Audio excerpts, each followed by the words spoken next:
Hey, this is Anney. And Samantha. And welcome to Stuff Mom Never Told You, production of iHeartRadio.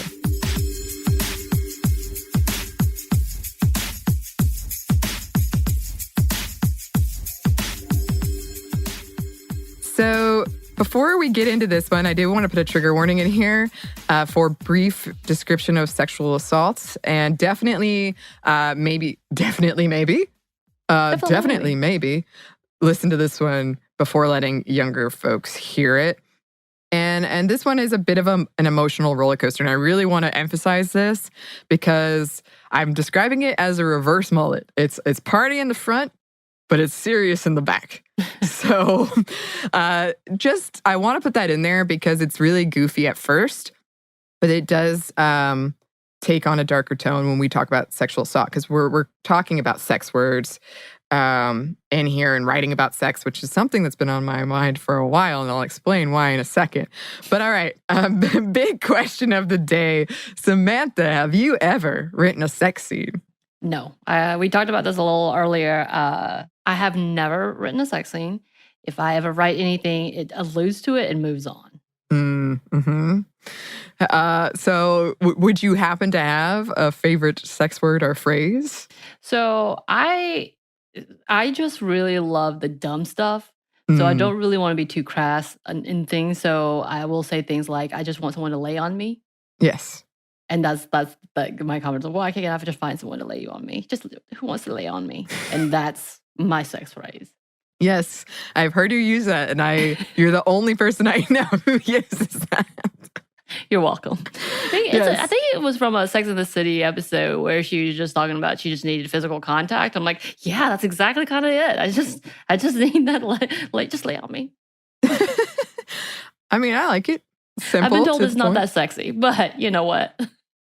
Hey, you don't always have to try to be sexy. And that's up for interpretation also. Right. Also, so because you have been talking about the fact that you have been trying to decipher how to write a sex scene, what's appropriate and what's not, right? As well. So do you have a specific go-to phrase that you will put into your writing? No.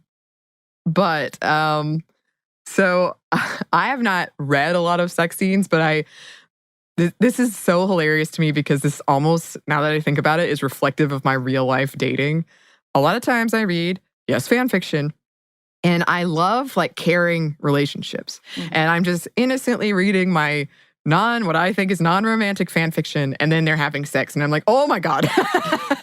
Oh, so this was romantic. Which is fine. And usually I can just skip those parts and just pretend. Or maybe sometimes I don't even pretend. I just don't particularly want to read it.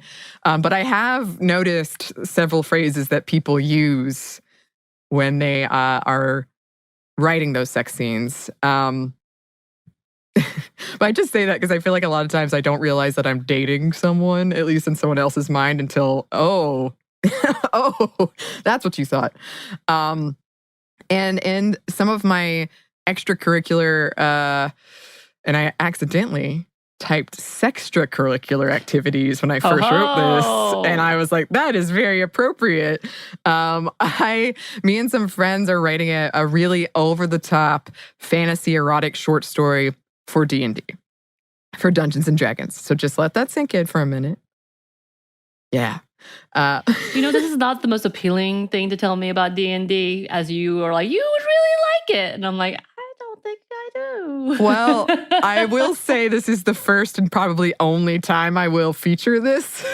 So I don't think you have to worry. It's a joke about, there's a running joke among a lot of my coworkers that my old fan fiction name used to be August Wind. Mm-hmm. So the character in this campaign, August Wind, wrote some very steamy fan fiction about her soon-to-be husband, lead singer of Dreadnought, E Cubed. So there's a lot going on here. There's so many things happening. Yeah. I try to make it all personal and make something people will enjoy. But anyway, as we've been writing this, I was just struck by how many silly words and euphemisms there are for sex. And I got to wondering if they're only silly because we have so many hangups about sex, or if they're just silly. and were chosen because we have so many hangups about sex. Because some of them, I mean, definitely we can't put them all in the same box, right? But some of them are definitely just silly. They have to be. They have to be. And talking about sex is really awkward. Not always, but a lot of the time, especially in perhaps more prudish societies like the United States in particular areas. And that means writing about it is awkward. Also not always, but a lot of the time. And throughout history, we've come up with a lot of ways to be more indirect about it, to kind of, I would guess, to ease the blow. Or, I don't know, make it sound less vulgar. Or because when you think about it, it is kind of strange what's going on, right? What your bodies are doing. But anyway, I do think a lot of them are funny on purpose to lighten up this often taboo topic. And sex is, again, generalizations, often a very vulnerable experience. And so kind of making it more palatable, talking about it and writing about it with humor. And yes, a lot of the way we talk about sex puts men in the active position, like words like penetrate, and women in the passive position. We talked about that a little bit in our interview with Amanda about word slut, her book Word Slut. And she has a fantastic chapter, by the way, on sex words and all the different words we have for the vagina and penis. So if you haven't checked that out, go check it out. But now I have a list of sex words, and I thought, Samantha, you could do me the honor of reading them. Okay. So I actually, when she was writing, when we were talking about doing this and writing it, I didn't realize what was happening. And so I wasn't quite prepared. And I'm like, wait, what are you doing? What's happening? What are we talking about? Yeah. And she's like, oh, I'm going to make you say all of these things because it's not necessarily that I'm embarrassed by them, but it's just so over the top that it's just like, oh my God, I roll. Like when it's so overplayed. Right. So just like anything erotic and erotica to me is like, really? Just call it what it is. But yeah, so I will read this off, but I will tell you as I'm looking at this, the one scene from 10 Things I Hate About You, in which the teacher or the principal is writing her romance novel, and she's stuck on the phrase undulating member. Oh, yeah, I've seen that one. Bulging member. And then, of course, Julia Stiles walks off with quivering member. So all of the just like the level and the hilarity of it all. So the first section is dedicated to penis. The penis is. So, of course, member, as I said, boner, cock, dick, balls, manhood, and shaft. Which I've seen shaft in so many romance novels when I was a teenager, sneaking in, looking at people's romance novels. Shaft and manhood. I just never was like, why can't they just call it a penis? I don't understand. Then the vagina, which is lacking, by the way, is vulva and vagina. I've also heard cave. Oh, whoa. I mean, there are definitely a lot more, but I don't see them come up in, or at least in the way people write about sex. Like there are definitely way more names for the vagina, but I feel like they don't come up. It's usually really vague. Right. It's always vague. They don't really say vagina. Yeah. They'll say... Yeah, like cave or like her garden. I've heard it called slit, and that makes me so angry. No. Sorry, y'all. Sorry. No. Yeah. I really hope children aren't listening to this. And for sex, f***ing, intercourse, making love, which actually that one makes me cringe more than anything else. I'm not going to lie. Yeah. Afternoon delight. I feel like that's such a 1960s, 70s type of reference. Diddling, deflowering, motorboating, which I don't think that's the same context, but yes. Teabagging, which I've actually heard in more reference to men doing that to other men as being funny. So that's the whole thing too, by the way. Yeah. Shagging, that's a good one. Humping, bang in bed, to bed someone. Yes. And to lay with. That's very biblical. Lay with in the biblical sense. Of course. A bonus historical ones. Mate the beast with two backs. That's gross. Thank you very much for that one. Make feet for children's socks. I've never heard that one. That's really gross too. The service of Venus. Play nug-a-nug. What? Labor leather. That's good. Have your corn ground. Okay. Play itchy buttocks. What? Make whoopee and horizontal refreshment. Thanks okay, thanks to the Bustle, I guess, for the list. Check it out for more and historical explanations on the Bustle site. They have a whole article on it, which is hilarious. Yes. Oh, yes. Ridiculous. I kind of want to say play itch buttocks. Let's play itch buttocks. I'm going to say that to someone. I don't know who. Oh, God. Tell me how it goes. Gonna get turned in for sexual harassment. Will they know? They just know it's dirty and they just give you the, what just happened? Mm-hmm. I'll let you know. I guess we didn't talk about buttocks either, because that is something I struggle with when I am writing sex scenes, which doesn't happen often. But because ass sounds so strange, and buttock sounds way too clinical, and butt sounds goofy. I've heard it just being like, it's so weird. Rear end. Behind. They're behind. Yeah. I just feel like there's not a really good word. Kadunkadunks. Oh, that will definitely add a layer of seriousness. Let me squeeze those kadunkadunks. That's not We're going to get turned in ourselves, Samantha. It's a good thing everything's remote and no one's leaving their home. So all good, y'all. The listeners are going to write in and be like, I feel harassed. I feel like this is too much. And then the assorted. Gonna read that one? I guess so, because this is already making me blush. And I'm not a blusher. Aching. Moist.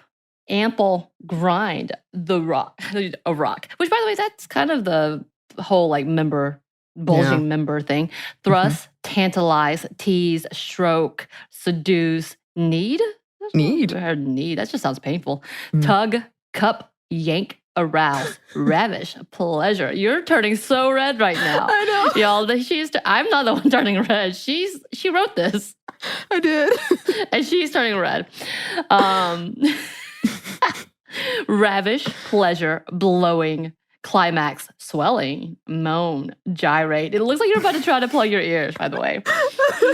Grind, grope, fondle, probing, pucker, release, intimate, intoxicating, hard, rub, explore, seed, writhe, tight, which I hate that one, throb, suck, and a million more. Oh yeah, I feel someone's gonna call HR on me. This is you set me up. It was a setup. You set me up. Oh man. Oh, you are so red right now. This is hysterical. I am. So I found a list of, I think it was 1,000 words to help you write a sex scene. So I just included some of the more common ones. And I picked a lot of them because if you're like me, you are both blushing and laughing. But if you think about it, most of these words are innocuous. Like you can use them in other instances outside of sex. It's just in the context of the sexual context. That's when they become funny. And that's the point I'm trying to make is like, some of these words are outright silly, but some of them, it's clear we just are kind of uncomfortable talking about sex and writing about sex. And writing about sex and talking about it. And then your face is bright red. It is very, very red. Okay. And a quick switch. A quick switch.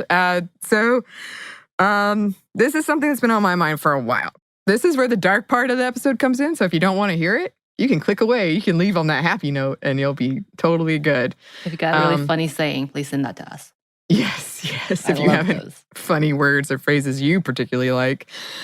So I've been curious about writing about rape because on a darker note, as someone who has been sexually assaulted, I do often write about it, both fictionally and as sometimes, but much more rarely nonfiction, as a way to work through all the stuff I'm trying to work through. And it's been hugely therapeutic, but also the source of a lot of shame.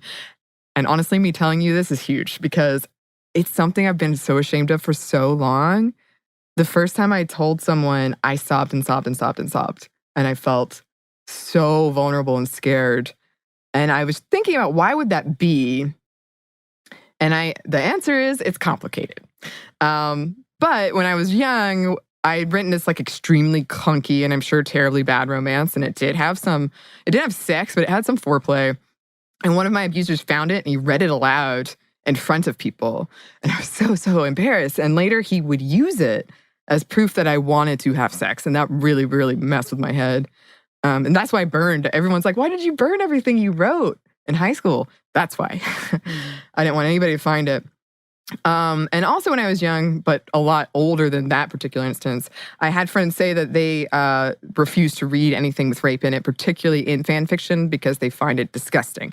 And now what they're talking about, or at least what I interpret as what they meant, is a different issue. And that's the romanticization of rape, which in fan fiction is sometimes called dubcon, dubious consent, or non-con, non-consent, that a lot of young girls and some women engage in their writing. And there's a lot to unpack there, and a lot of that is for a different episode. I do think there's a level of working through issues around sex in that too, around feeling as though girls and women can't consent, even if they want to, of internalizing damaging messages in our media around what is romantic and what sex is, and all of this is complex and dangerous when simplified. But the blanket statement is, my friends made me feel like what I was doing was disgusting and wrong, even though I've never published any of this, and I don't intend to. I don't plan to share it. There's only one that I thought maybe, but in general, no. And another thing, one time when I was at Dragon Con, there was this panel of women authors, I think, and it was about how to write a compelling narrative. And one of the female authors, I think, she said, if a book has a rape scene in it, she throws it across the room because it's trash. And again, I get what she's saying.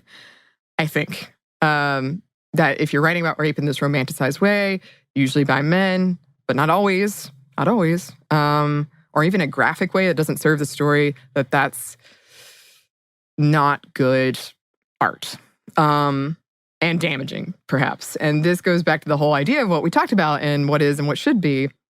But it was another thing that made me feel like I was really messed up and disgusting and something was wrong with me.